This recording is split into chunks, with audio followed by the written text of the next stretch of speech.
Hello and welcome. Today we'll be jumping in and taking a look at MushyRoom, the game I've been working on in the Godot game engine.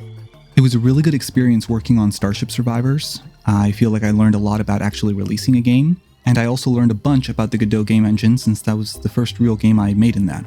So with the next game, I decided that I wanted to increase the scope a little bit, but not go too crazy. So MushyRoom will be sort of a pet simulator combined with a decorating game.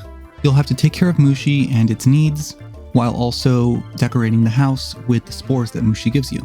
Some of the items that you use to decorate will also play a role in Mushy's needs, like the fireplace keeping Mushy warm.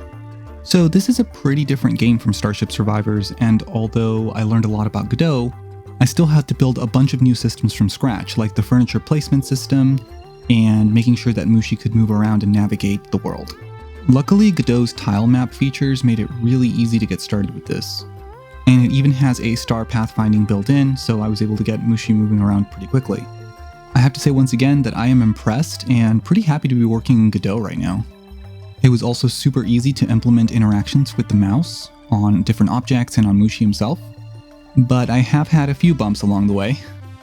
One of the biggest hurdles is that I realized that when I'm using custom resources in Godot, which are similar to Unity's scriptable objects if you're familiar with those, trying to use Godot's export feature on these objects so that I can drag and drop them into the scenes has been mixed at best. Usually it works, but sometimes the resources for whatever reason don't want to load, and then they corrupt the scenes that they are being exported into.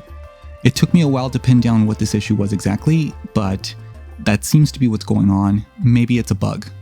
In the meantime, I've gotten around this by making the resources actually be loaded via file name, which I don't love doing because string references can be pretty iffy, but at least it works and I can still use the custom resources.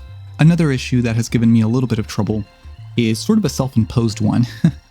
You see, in MushyRoom, you're kind of just playing as this hand that's moving around the screen and interacting with things, as opposed to having an actual character that you're walking around with. And that's all well and good, but because of that, I decided that having an inventory would be kind of weird. So instead of wanting an inventory, I decided that as the hand, you would just pick up objects and move them around.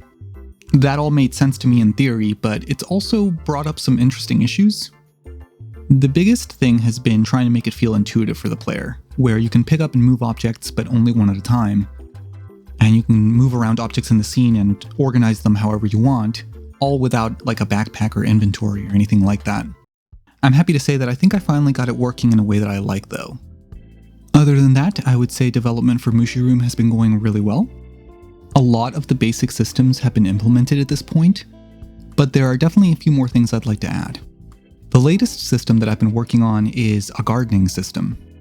So you'll have to plant a few crops and keep them watered in order to grow some crops for making food for Mushy. So I made this little garden bed that you could place down like a piece of furniture, but it also has a different functionality. When you interact with it, it opens up a UI for buying seeds that then you can plant on the garden bed. Once a seed is planted, it will grow over time so long as the garden bed has enough water. So I implemented a watering can that can be picked up, and when you use it, it will water the crops. The garden beds will dry up over time, so you'll have to keep them watered. And right now, I've got the water drying up really quickly for testing purposes, and the crops growing really quickly, again, for the same reason, but I'll have to tweak those values. Finally, when the crop is done growing, you'll be able to just click on the garden bed and the crop will just pop out, and you'll be able to move it around and drop it wherever you want. And this has been working really well. Just a simple gardening mechanic to be able to get the ingredients to feed Mushy. I also made a little stump over here with some water in it, and the idea is that you'll have to fill up your watering can over here. But I haven't actually implemented that yet. Right now the watering can just kind of has infinite water. But I'm pretty happy with the system, and I've kept it general enough that if I want to implement any other tool-like items in the game that can be picked up and used and have different functions, that should be really doable. The next thing I'd really like to work on is making sure that the watering can can be emptied out and filled back up at the stump. And then after that, I think I want to work on a sort of cooking stove that you'll be able to drop the ingredients onto to make like a stew that Mushy will eat. So far, I'm really enjoying working on MushyRoom, and I'm pretty happy with how far I've come in just a couple of months. My current goal is to try to get MushyRoom to a playable state as soon as possible. Even if it's not complete, that way I can have people try it out and play it and give me some feedback on it, and I can keep updating it and that sort of thing.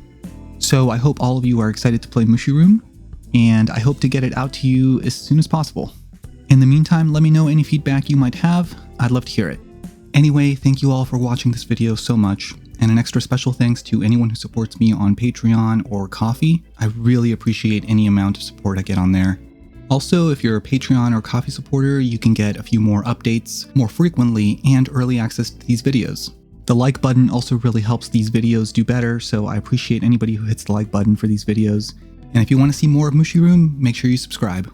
As always, thank you so much for watching. See you next time.